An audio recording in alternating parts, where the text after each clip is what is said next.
Generalmente la gente no se endeuda porque sea mal administrando su dinero. Bueno, algunos se hacen maravillas como comprarse un iPhone a 24 meses ganando el salario mínimo, pero en la mayoría de los casos no es por eso. La mayoría termina endeudada por falta de educación financiera, por decisiones emocionales o simplemente por presión social, porque da igual si eres el más rico o el más pobre, las deudas no discriminan y en teoría los créditos fueron inventados para ayudarte a comprar una casa, un automóvil, abrir un negocio o salir de una emergencia, pero en la práctica muchas veces parece que el verdadero negocio no es ayudarte, sino hacer que pagues intereses hasta que tus nietos hereden la deuda. Yo, por ejemplo, alguna vez saqué un crédito en Coppel y recuerdo que me cobraron alrededor de un 15% de interés pagando puntualmente. La verdad, dentro de todo me pareció razonable, pero tiempo después saqué un préstamo en Banco Azteca y ahí entendí por qué los bancos tienen edificios tan bonitos, porque pedí 20,000 pesos y al revisar el monto total terminé descubriendo que iba a pagar poco más de 60,000 y eso pagando puntualmente. Por suerte pude juntar el dinero antes de tiempo y liquidé el préstamo anticipadamente, así que al final terminé pagando cerca de un 10% de interés, pero si hubiera esperado los 2 años completos, literalmente habría pagado el triple, y es justamente por cosas como esta que hoy quiero platicarles por qué nos endeudamos, porque entender cómo caemos en una deuda puede evitar que terminemos financiando las próximas vacaciones del director del banco. Así que vamos a empezar.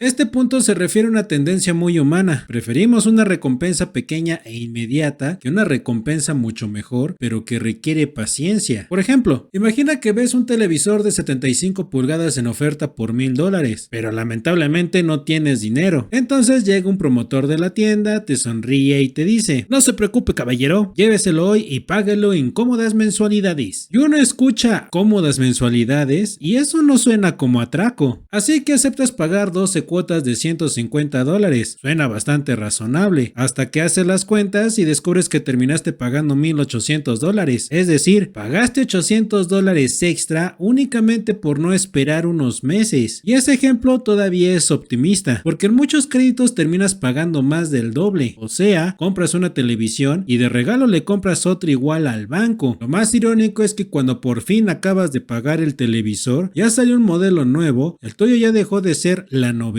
y ahora hasta el refrigerador tiene inteligencia artificial. Al final, muchas veces no estamos comprando un producto, estamos comprando la satisfacción de tenerlo ahorita, aunque el precio real sea pasar los siguientes 2 años viendo cómo desaparece parte de nuestro sueldo cada quincena.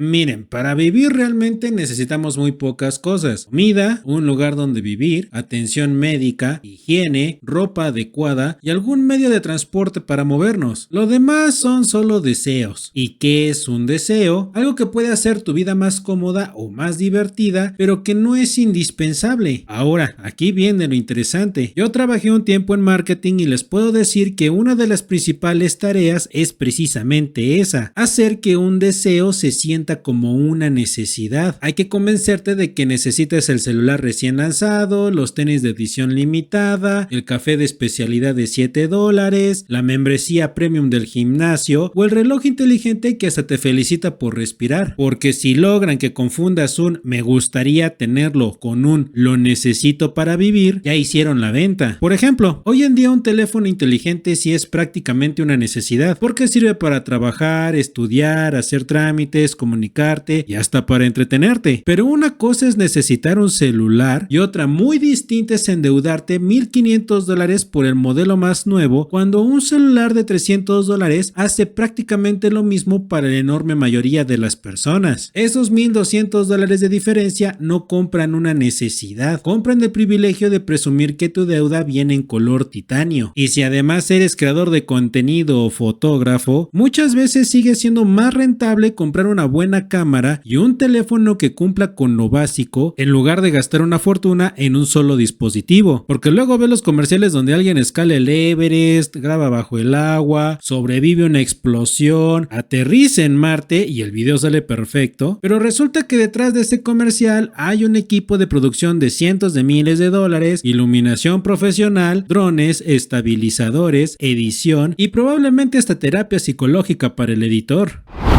Mira, cuando recibes el estado de cuenta de tu tarjeta de crédito, el banco casi siempre te da dos opciones: pagar el total o hacer el famoso pago mínimo. Y ese nombre está muy bien elegido, porque es el pago mínimo, pero para que la deuda nunca se vaya. Déjame ponerte un ejemplo. Imagina que debes $10,000 en tu tarjeta y la tasa de interés es del 50% anual. El banco te dice que con pagar el 5%, o sea $500, ya cumpliste este mes. Y tú dices, ¡ay, qué alivio! Pero el banco, de esos $500 que pagaste, aproximadamente 350 se van para cubrir intereses y solo 150 realmente reducen la deuda. O sea, tú jurabas que ya debías $9,500, pero en realidad debes $9,850. Ahora imagina repetir eso todos los meses. Al cabo de un año habrás pagado alrededor de $4,200, pero solamente en intereses, y todavía seguirías debiendo unos $8,200. Es decir, después de entregar miles de dólares al banco, tu deuda apenas bajó. Y si continúas haciendo únicamente pagos mínimos, terminarás liquidando esos $10,000 aproximadamente 6 años después. ¿Y sabes cuánto habrás pagado solo de intereses? Más de $25,000. Sumándole la deuda original, terminarías desembolsando cerca de $35,000 por un préstamo de $10,000. Hasta los estafadores que vimos en el video pasado dirían, oye, tampoco abuses. Y sí, aunque parezca una broma, es completamente legal. Así funcionan los pagos mínimos. De hecho, si tienes una deuda en una tienda departamental donde abonas cada semana poquito, probablemente ya te diste cuenta de algo muy curioso. Llevas meses o incluso años pagando y la deuda parece tener más vidas que un gato.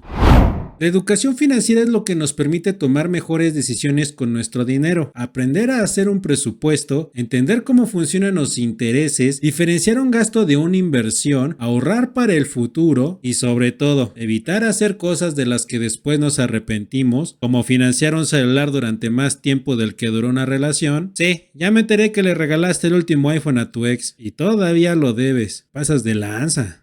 En fin, en escuela nos enseñan a resolver ecuaciones que probablemente nunca volveremos a usar, a aprendernos la tabla periódica de memoria y hasta hacer una flauta con el cuaderno, pero nadie te explica cómo funciona una tarjeta de crédito, qué es el interés compuesto o por qué pedir un préstamo para irte de vacaciones suele ser una idea terrible. Así que mucha gente llega a la vida adulta sin saber hacer un presupuesto, sin un fondo de ahorro y viviendo al día. El mejor ejemplo es cuando un joven recibe su primera tarjeta de crédito. El banco le dice, ¡felicidades! Tienes un límite de $20,000. Y al joven escucha, ¡felicidades! Acaba de ganarse $20,000. Y no, ese dinero no es de él, es dinero del banco que le presta a través de una tarjeta de crédito. Y mientras más uno tarde en pagar ese crédito, más caro sale el préstamo. Así que si gastas los $20,000 y dejas pasar el tiempo pagando poco o no pagando, esos $20,000 pueden convertirse en $40,000 o incluso más. Y ahí es cuando mucha gente descubre que el banco sí cree en el crecimiento exponencial, pero solamente cuando la deuda es tuya. Como les decía, un fondo de emergencia es un ahorro que existe porque la vida tiene la mala costumbre de arruinarte los planes. Sirve para cuando pierdes el trabajo, tienes un accidente, te enfermas, se descompone el coche, la casa necesita una reparación importante o cualquier otra sorpresa que el universo decidió regalarte ese mes. Déjenme ponerles un ejemplo. Juanito necesita su automóvil para ir a trabajar, pero un día la transmisión se descompone. La reparación cuesta $8,000. Como no tiene ahorros ni seguro, pide un préstamo rápido con una financiera que le cobra un 10% de interés mensual. Bueno, ya salí del problema, piensa Juanito, pero la vida le responde, híjole, todavía ni empiezo, my friend. Así que al mes siguiente, su perro se enferma y necesita otros $3,000. Como todavía no termina de pagar el primer préstamo, pide otro para cubrir el nuevo gasto. Así, en menos de 6 meses, una deuda de $11,000 termina convirtiéndose en una de casi $20,000, prácticamente por puros intereses, todo por no tener un fondo de emergencia. Ahora bien, yo sé que ahorrar puede ser extremadamente difícil cuando ganas alrededor del salario mínimo o incluso menos. Ahí muchas veces el problema no es la administración, sino que simplemente el dinero no alcanza, pero cuando tienes un buen ingreso y aún así decides gastar absolutamente todo lo que ganas, ahí sí estás jugando a la ruleta rusa financiera. Y se los digo porque también trabajé en un banco. Había personas con muy buenos sueldos que vivían permanentemente endeudadas. Y cuando revisaba los estados de cuenta, entendí perfectamente por qué el banco reportaba tantas utilidades.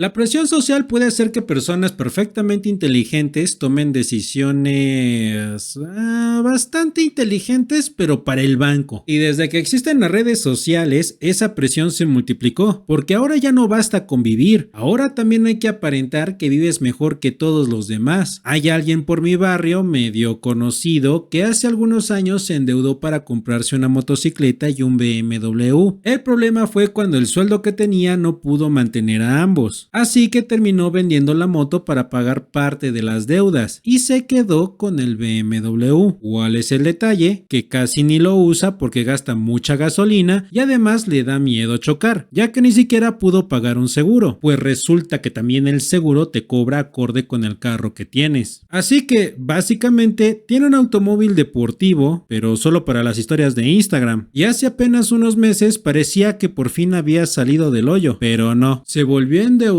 pero con otras instituciones financieras porque con las que estaba ya no le prestaban más, con el objetivo de irse de vacaciones a Japón. Y bueno, también se compró una sudadera Versace y un pulso de oro. Después subió una historia diciendo, pues para eso chambeo, ¿no? Y sí, tiene razón, pero somos muy pocos los que sabemos que a veces también hay días en los que literalmente no come para poder pagar todo lo demás, y también algunas situaciones un poquito incómodas donde les ha pedido a algunas personas de favor que si le regalan un taco. Lo más curioso es que ninguno de sus amigos cercanos vivimos así. Supongo que su círculo laboral empezó a normalizar ese estilo de vida, porque antes no era así, y ese es el verdadero problema de compararte con los demás, porque mira, siempre habrá alguien con un carro más caro, un viaje más exótico, un reloj más exclusivo o un celular más nuevo. Pero recuerden, las redes sociales son el único lugar donde alguien puede parecer millonario mientras revisa si todavía le alcanza para una tortilla.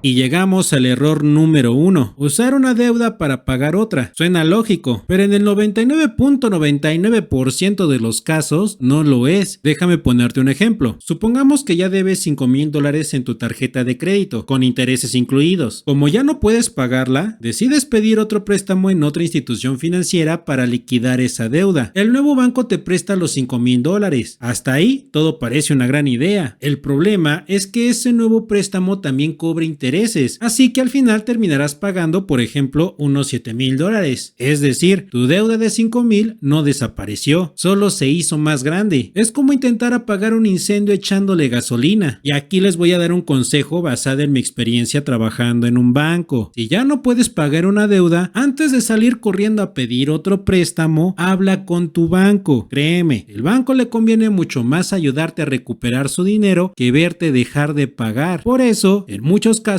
pueden ofrecerte una reestructura, pagos más cómodos o algún plan para que puedas salir adelante. Sí, probablemente terminarás pagando un poco más, pero casi siempre será mucho menos costoso que pedir otro préstamo para tapar el primero, porque cuando empiezas a pagar una deuda con otra, dejas de resolver el problema y empiezas a coleccionar deudas.